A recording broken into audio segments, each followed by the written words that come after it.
Hello बच्चों, आज की क्लास में हम लोग देखने वाले हैं 4.6 का कुछ क्वेश्चन रहता था, क्वेश्चन नंबर 1 to 6 उसको देखेंगे। उसमें क्या कॉन्सेप्ट लगना है, वो कंसिस्टेंट क्या होता था। लास्ट क्लास में भी हमने इसके बारे में थोड़ा सा डिस्कस किया था। कंसिस्टेंट सिस्टम क्या होता है, कंसिस्टेंट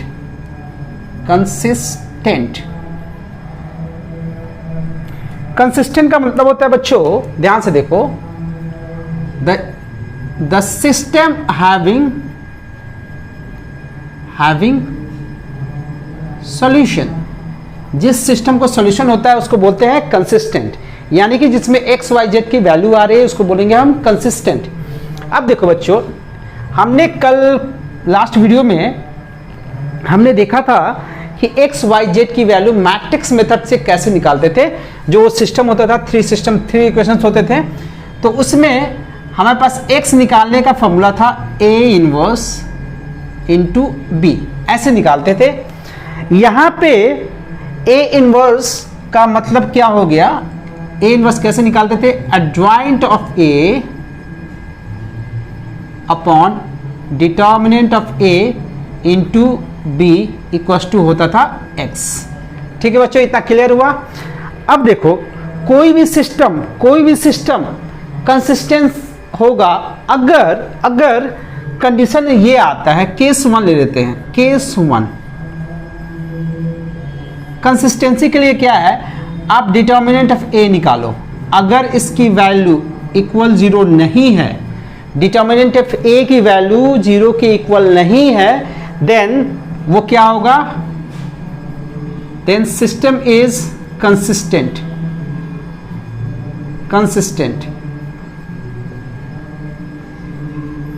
ठीक है बच्चों।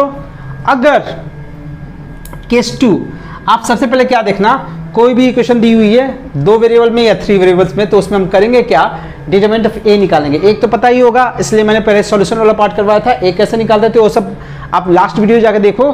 किसी ने नहीं देखी तो आई बटन पे क्लिक करके वो दे सकता है।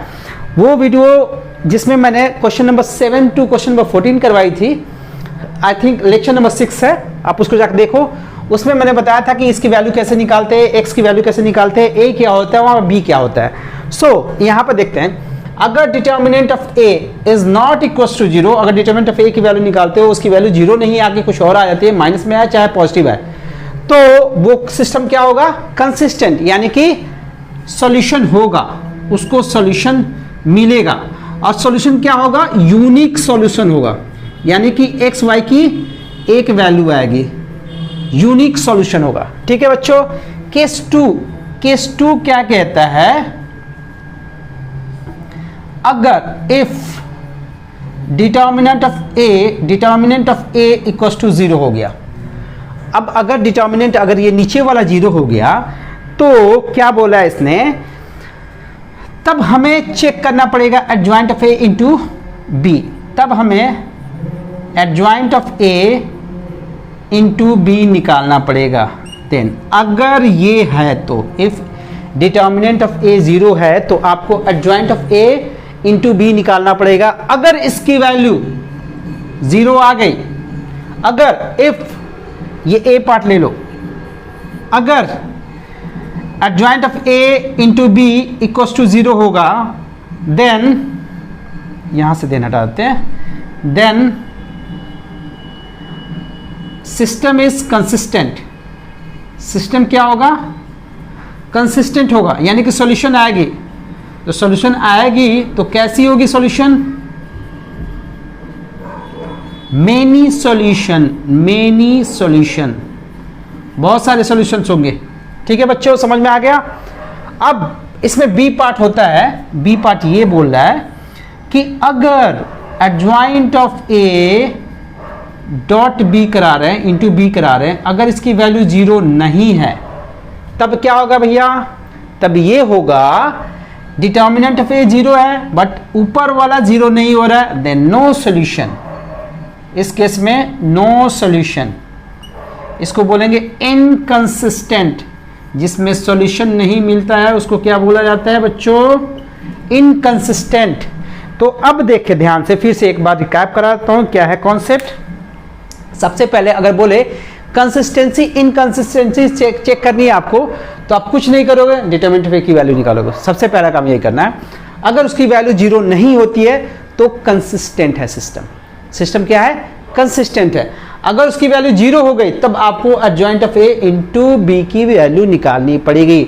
यानी कि डिनोमिनेटर अगर 0 हो गया तो न्यूमरेटर की वैल्यू निकालनी पड़ेगी। न्यूमरेटर भी 0 हुआ तो मेन ही सॉल्यूशन, यानी कि आप एक तरह से याद कर सकते हो 0/0 फॉर्म में मेन ही सॉल्यूशन मिलता है।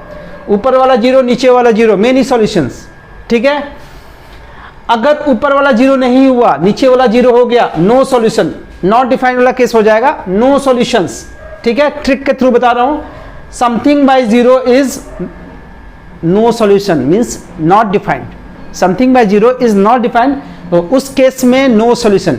0/0 फॉर्म में मेनी सॉल्यूशन, 0/0 फॉर्म होगा तो मेनी सॉल्यूशन होगा। ऐसे ट्रिक बना के भी आप याद कर सकते हो अगर याद करने में प्रॉब्लम या कठिनाई हो रही है तो।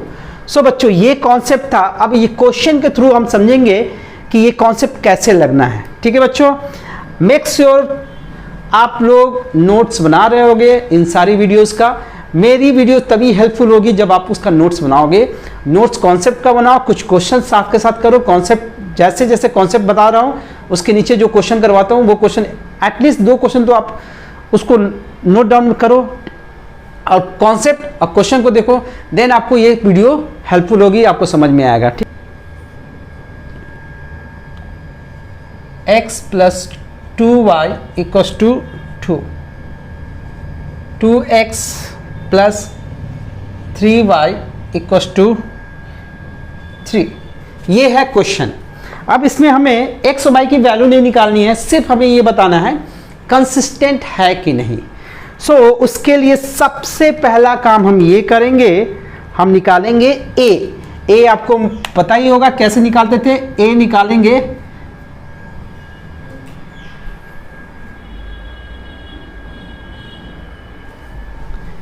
A = होगा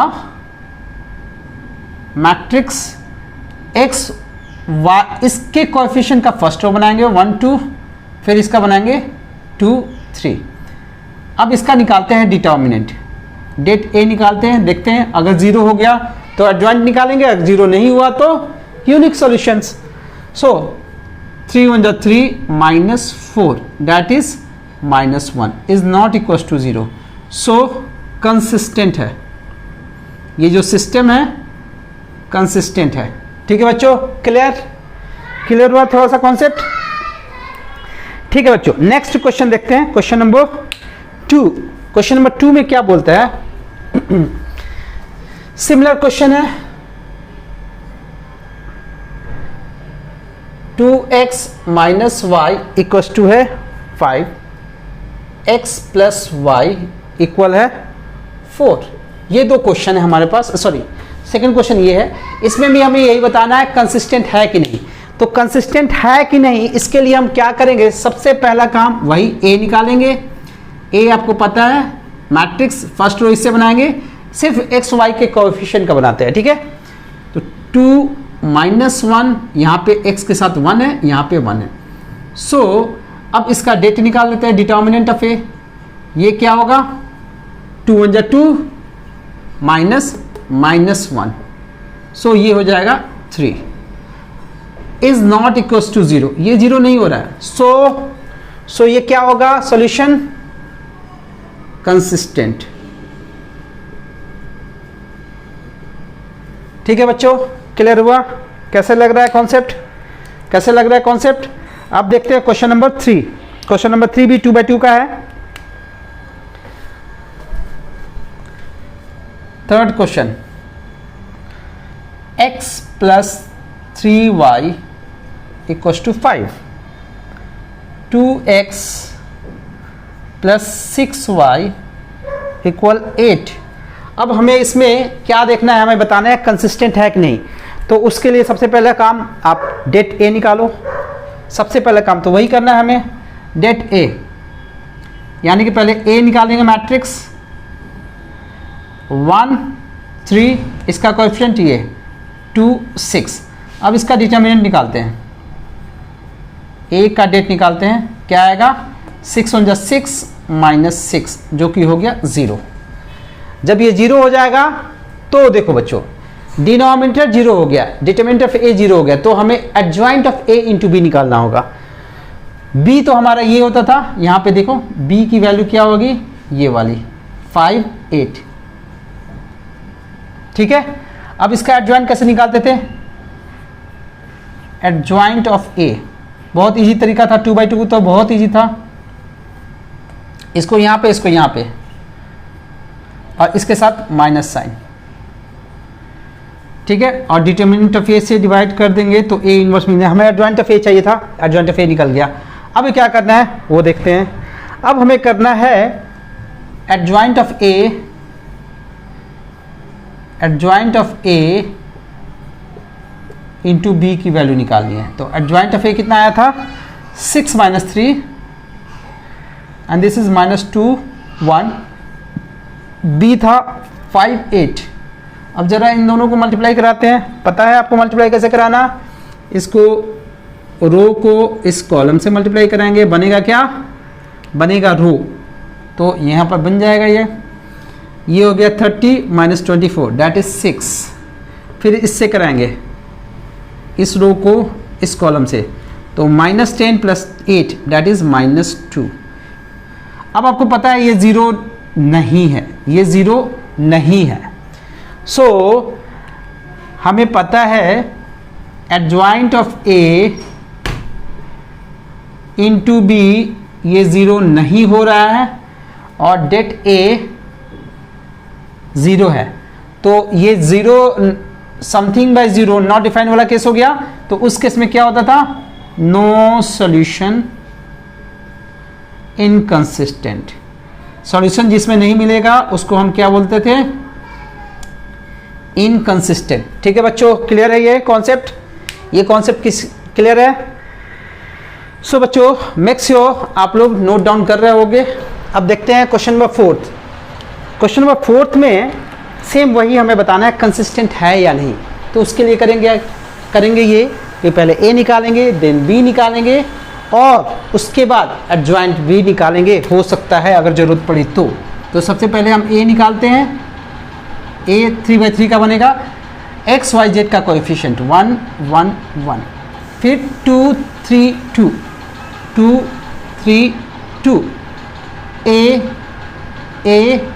2 ए। अब अगर इसका डेट निकालते हैं, डिटर्मिनेंट ऑफ ए, तो देखो क्या होगा, ये होगा 1 1 1 2 3 2 ए 2 ए। ठीक है बच्चों, अब इसको एक्सपैंड करते हैं,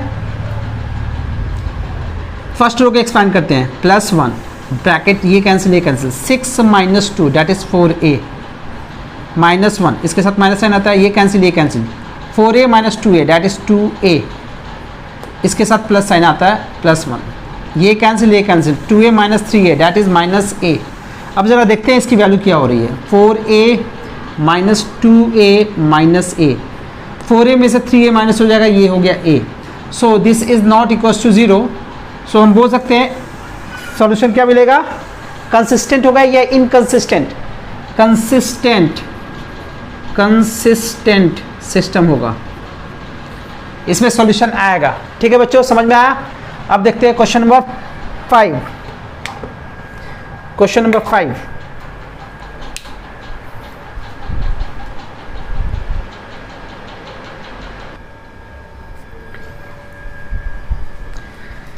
क्वेश्चन नंबर 5 ये है बच्चों। सो इसमें हम क्या करेंगे, पहले ए निकालेंगे, ए की वैल्यू मैट्रिक्स ए निकालते हैं। फर्स्ट रो इसका बनाएंगे 3 -1 -2, सेकेंड रो इसका बनाएंगे, तो इसमें x है नहीं तो इसके x के कोएफिशिएंट को हम 0 मानेंगे, y का कोएफिशिएंट कितना है 2 है, z का कोएफिशिएंट है -1, x का है 3, y का -5, z का यहाँ पर 0 होगा क्योंकि z वाला टर्म नहीं है। अब b देख लो, b क्या बनाएंगे बच्चों, b की जरूरत होगी तो देख लेंगे, b इसका बनता है। अब पहले हम निकालेंगे डेट ऑफ a का डिटर्मिनेंट। सो फर्स्ट रो को एक्सपैंड करते इस पर साइन डाल दो, जिसको एक्सपैंड करेंगे उस पर साइन डालेंगे, तो यहाँ पे प्लस साइन होता है, यहाँ पर माइनस होता है, यहाँ प्लस होता है। सो 3 ब्रैकेट ये कैंसिल, ये कैंसिल, 0 -5, ये हो गया माइनस माइनस प्लस, +1 हो गया, ब्रैकेट ये कैंसिल 0 +3, 0 +3 -2 प्लस माइनस माइनस, ये कैंसिल 0 -6, 0 -6, तो ये हो गया माइनस का 15 प्लस का 3 प्लस का 12, तो आई थिंक ये हो गया 0। अब बच्चों देखो यहाँ पे इंटरेस्टिंग फैक्ट आता है, since determinant of A is 0, अब आपको निकालना पड़ेगा एडजॉइंट ऑफ ए। एडजॉइंट निकालने के लिए आपको निकालना पड़ेगा कोफैक्टर्स। इसका cofactor A11, A12, A13, A21, A22, A23, A31, A32, A33, ये निकालना पड़ेगा। सो अब देखो बच्चों कैसे निकालेंगे, इसके लिए ये कैंसिल ये 0 माइनस यही आ जाएगा, ये -5, इसके लिए ये 3 हो जाएगा, इसके लिए हो जाएगा, इस साइन के लिए हो जाएगा 0 0 -3 माइनस प्लस हो जाएगा, इसके लिए ये कैंसिल 0 -6, ये हो जाएगा -6। ठीक है बच्चों, फिर इसके लिए देखते हैं, ये कैंसिल ये साइन की जरूरत नहीं पड़ती है, को फैक्टर्स लिखने के लिए इसकी जरूरत नहीं, ये कैंसिल 0 प्लस -10, ये कैंसिल 0 +6, कैंसिल -15 प्लस 3, -15 प्लस 3 -12, ये कैंसिल 1 प्लस 5, ये कैंसिल -3 0 -3 हो जाएगा, ये कैंसिल 6 हो जाएगा। साइन चेंज करते हैं, यहाँ पे और यहाँ पे, ये 4 जगह साइन चेंज होता है। सो अब निकालते हैं adjoint of A. Adjoint of A ये आता है ऐसे, इसको खड़ा कर दो, इसको यानी कि रो को कॉलम बना दो, -5 -3 और -6 10 6 12 5 3 एंड 6, ये हो गया। अब इसको b से मल्टीप्लाई करते हैं, इंटू b करते हैं, ये हो गया adjoint of A dot into B किया, तो b यहाँ पे क्या था हमारा, b था ये वाला 2 -1 एंड 3। अब मल्टीप्लाई कैसे कराते हैं, इस वाले को रो को इस वाले कॉलम से, ठीक है बच्चों। तो ये कितना हुआ, ये हो गया -10 -20 प्लस 15, -20 प्लस 15 5 हो गया। अब सेकेंड वाले रो को पकड़ते हैं, इसको इसी कॉलम से कराएंगे, तो -6 -12 प्लस 9 -3, फिर थर्ड 6 2 12 माइनस का 12 -12 24 18 माइनस का 6, तो ये 0 नहीं हो रहा है, ओ मैट्रिक्स नहीं आ रहा है, 0 नहीं आ रहा है। सो क्या होगा, डेट ए 0 आ रहा है, ये हो गया adjoint of A dot B या into B upon determinant of A. ये कितना आ रहा है, ये ऊपर वाला 0 नहीं आ रहा है, ये 0 नहीं है, बट नीचे वाला 0 है, तो ये हो गया नॉट डिफाइंड वाला केस हो गया ना। तो इस केस में क्या बोलते हैं हम, इनकंसिस्टेंट। इनकंसिस्टेंट, कोई भी सॉल्यूशन नहीं आएगा इसमें, नो सॉल्यूशन। ये ट्रिक है, ये जस्ट ट्रिक बताया यहाँ पे याद करने के लिए। आप क्या करोगे, ये देख लोगे, नॉट डिफाइंड का केस आ रहा है, ये वाला केस। एडजॉइंट ऑफ ए की वैल्यू नॉट इक्वल टू 0 थी, इसकी वैल्यू 0 थी, तो नॉट डिफाइंड हो गया। Something upon 0 is not defined, तो उस केस में हम क्या करेंगे, इनकंसिस्टेंट का कॉन्सेप्ट था उसमें, मीन्स न्यूमरेटर 0 नहीं होना चाहिए, डिनोमिनेटर 0 होगा, तो इनकंसिस्टेंट का केस होता है ये। ठीक है बच्चों, समझ में आया क्वेश्चन ये। चलो बच्चों नेक्स्ट क्वेश्चन देखते हैं, क्वेश्चन नंबर 6। सो बच्चों ये क्वेश्चन है क्वेश्चन नंबर 6। क्वेश्चन नंबर 6 में भी हमें यही देखना है कि कंसिस्टेंट है कि नहीं। तो उसके लिए हम क्या करेंगे, पहले ए निकालेंगे, मैट्रिक्स ए निकालते हैं। ए कैसे निकालेंगे, 5 -1 4 2 3 5 5 माइनस 2 6, और b भी निकाल लेते हैं लगे हाथ। b तो ये था, ये होता ही है 5 2 माइनस 1। अब डिटर्मिनेंट ऑफ a निकालते हैं, जरा देखते हैं क्या होता है। Determinant of a, det a निकालते हैं। ये कैंसिल, ये कैंसिल, इस पे प्लस साइन होता है, प्लस का 5, ये कैंसिल, ये कैंसिल।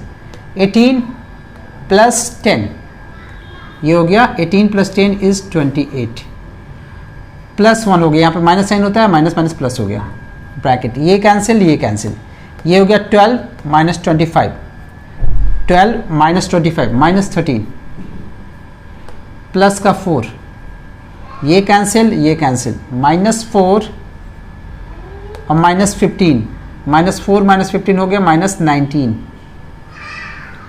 तो ये इसको मल्टीप्लाई करते देखते कितना होता है,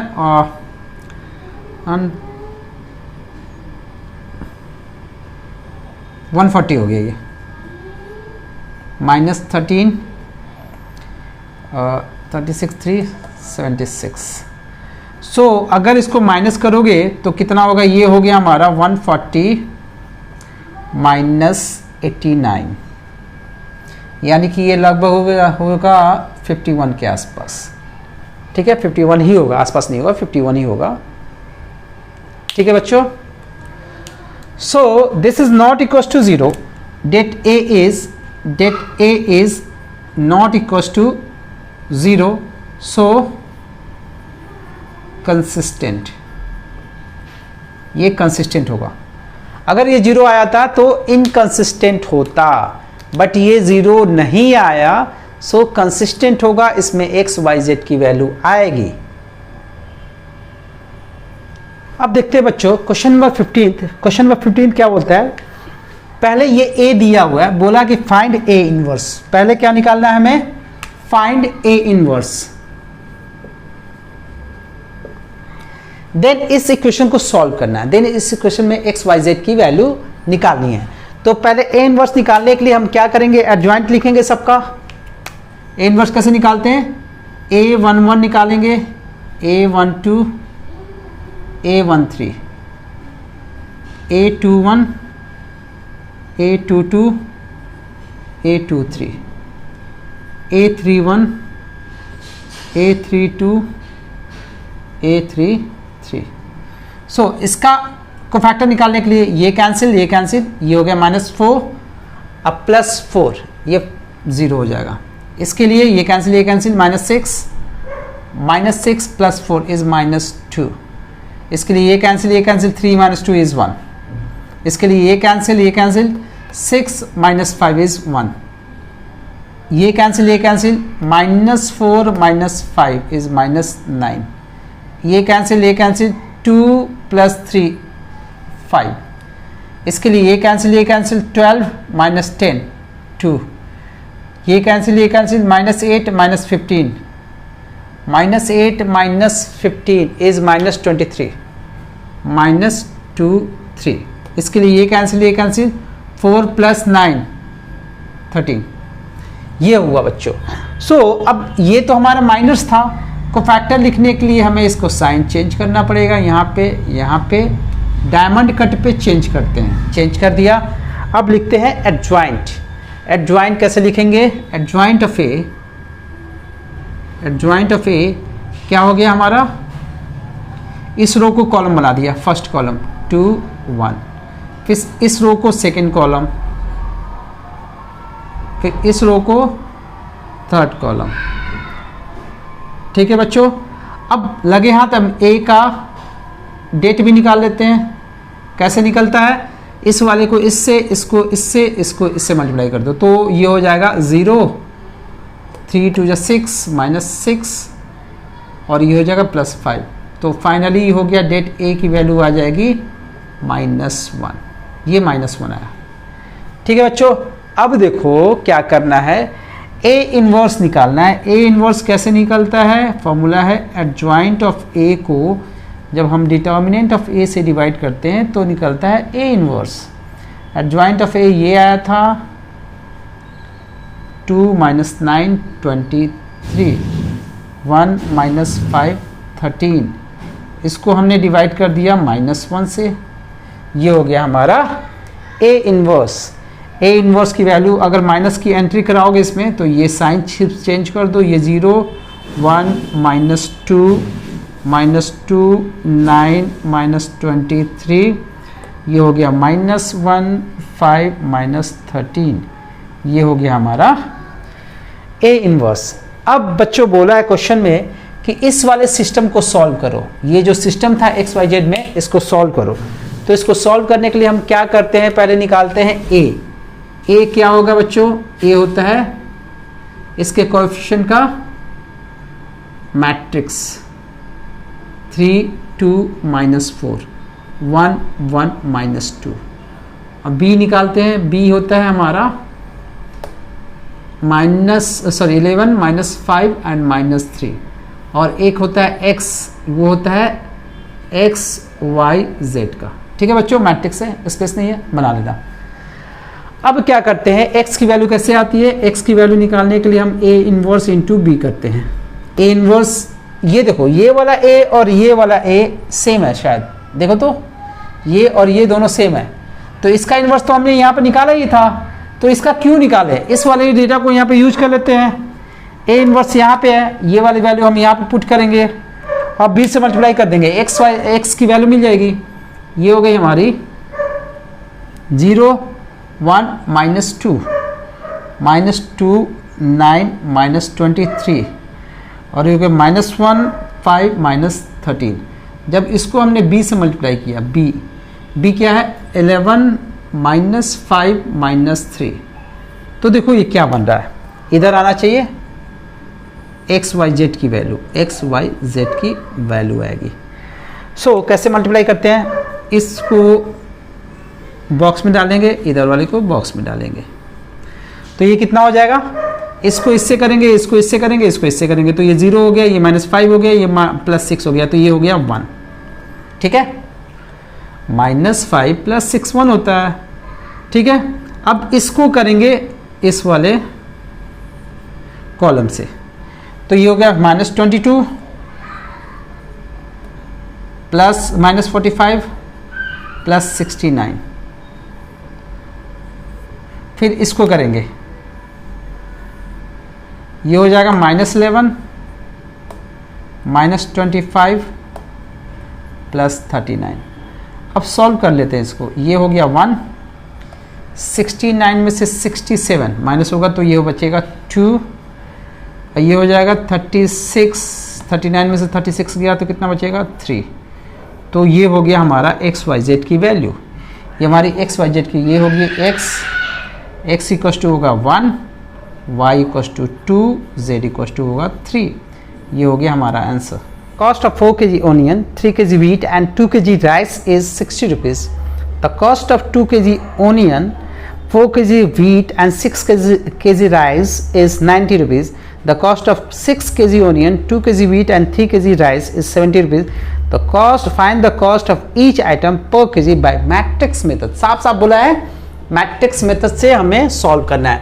तो सपोज करते हैं कॉस्ट ऑफ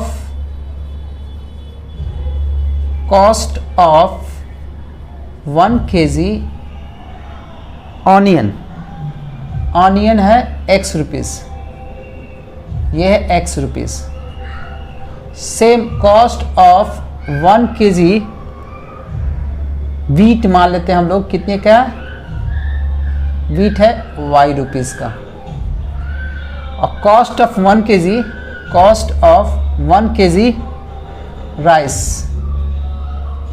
राइस को मान लिया हमने z rupees. So according two questions आपको क्वेश्चन फिर से रीड करना पड़ेगा। क्या होता है देखो, इक्वेशन बनेंगे, 3 इक्वेशन बनेंगे। 4x 3y 3 kg वीट है तो उसका कॉस्ट 3y हो गया। राइस 2 kg है तो 2z इक्वल्स टू कितना रुपया हुआ 60 बोला है। सेकेंड इक्वेशन क्या बनेगा 2x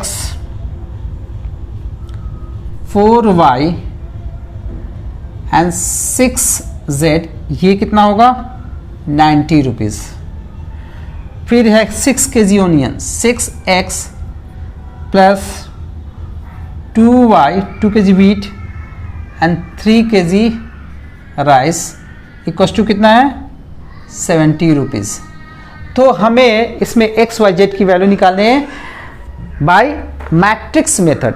सो बच्चों देखो क्या है इस क्वेश्चन में, सेम क्वेश्चन है जैसा हम करते आए हैं। यहाँ पे एक्स वाई जेड की वैल्यू निकालने के लिए पहले हमें ए लिखना होगा। ए क्या होगा, ए होगा 4 3 2 2 4 6 6 2 3 और बी क्या होगा, बी होगा ये कांस्टेंट, इसका बनाएंगे हम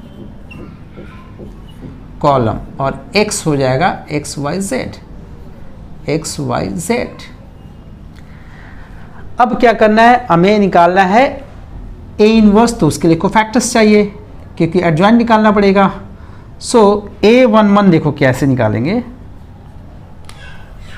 पहले निकालेंगे A11 A12 A13 A21 A22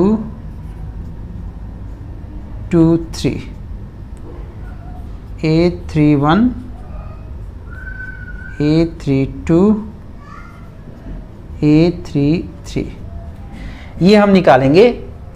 अब देखो A11 कैसे निकालते हैं बच्चों, A11 इसके लिए आता है ये रो और ये कॉलम कैंसिल, ये इसको इससे मल्टीप्लाई 12 माइनस 12 जीरो हो जाएगा, इसके लिए ये कैंसिल 6 माइनस 12 माइनस 6 हो जाएगा 6 माइनस 12, ये इसके लिए ये cancel 4 minus 24 that is minus 20, इसके लिए ये कैंसिल 9 माइनस 4 इज 5, ये कैंसिल 12 माइनस 12 इज 0, ये कैंसिल 8 माइनस 18 इज माइनस 10, इसके लिए ये कैंसिल 18 माइनस 8 10, इसके लिए ये कैंसिल 24 माइनस 4 20, ये कैंसिल 16 माइनस 16 माइनस 6 10।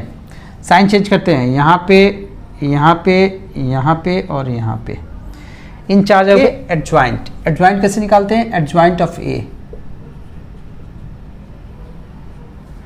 इसको हम कॉलम बनाएंगे 0 माइनस 30 माइनस 20, सॉरी यहाँ पे होगा प्लस का 30 होगा, ये प्लस का 30 हो जाएगा, ठीक है, क्योंकि इसके लिए हमने जब ये निकाला था ये कैंसिल 6 माइनस 30 से माइनस 30 और यहाँ माइनस एन होता है, ठीक है, प्लस 30 होगा, ये हो गया प्लस का 30 और ये होगा माइनस 5 0 प्लस 10, फिर इसके लिए होगा 10 माइनस 20 एंड 10। अब लगे हाथ ये भी निकाल लेते हैं डिटरमिनेंट ऑफ ए, इसको इससे मल्टीप्लाई करेंगे 0 होगा, इसको इससे करेंगे 90 होगा, इसको इससे करेंगे तो 40 माइनस का होगा, तो आंसर आएगा 50। डेट ए की वैल्यू हो गई 50। अब देखो बच्चों क्या करेंगे, हम यहाँ पे x की वैल्यू निकालेंगे, x कैपिटल X जो कि होता है एक्स वाई जेड का कॉलम मैट्रिक्स होता है, ठीक है। ए इनवर्स निकाल सकते हैं, इसको अगर इससे डिवाइड कर देता हूँ, एडजॉइंट ऑफ ए को हम जब डिटर्मिनेंट ऑफ ए से डिवाइड करते हैं इंटू बी करते हैं तो मिलता है ए इनवर्स, ये ए इनवर्स होता है, इसकी वैल्यू ये ए इनवर्स की वैल्यू है। सो एडजॉइंट ऑफ ए तो हमने निकाला था, ठीक है, एडजॉइंट ऑफ ए हमने 0 माइनस 5 10 30 माइनस 20 0 10 माइनस 20 10, इसको जब 50 से डिवाइड किया और इसको b से मल्टीप्लाई किया, b क्या था हमारा 60 90 एंड 70। अब मल्टीप्लाई करेंगे इसको इस कॉलम से मल्टीप्लाई करेंगे तो कितना होगा बच्चों, देखो ये 0 हो गया, ये 0 था, ये 0 हो गया, ये माइनस 450 हो जाएगा और ये हो गया 700। फिर सेकेंड वाले को करेंगे, इसको ये कितना हो जाएगा 1800, ये 0 हो जाएगा, ये हो गया माइनस 1400।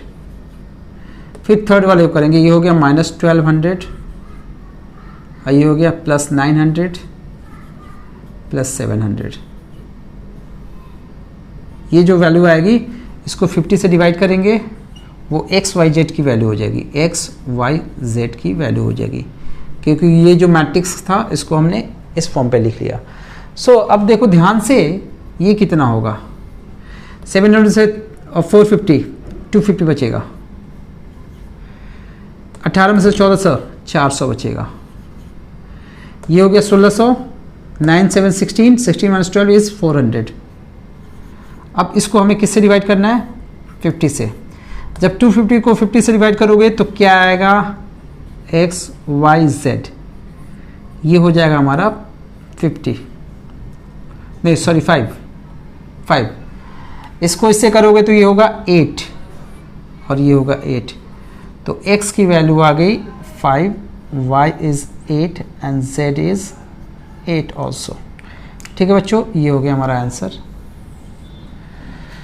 सो डिटर्मिनेंट का ये एक्सरसाइज 4.6 खत्म हो गया है, सारे क्वेश्चन हमने देख लिए हैं। आई होप आप सभी नोट्स बना रहे होंगे, अच्छे से बनाइए, क्योंकि ये लॉन्ग टर्म पर्सपेक्टिव है कि हमें मैथ्स को अच्छा करना है, मैथ्स से बिल्कुल नहीं डरना है, और जो भी कॉन्सेप्चुअल प्रॉब्लम होती है वो मेरी जिम्मेदारी है आप लोगों की वो कॉन्सेप्चुअल प्रॉब्लम को दूर कराने की।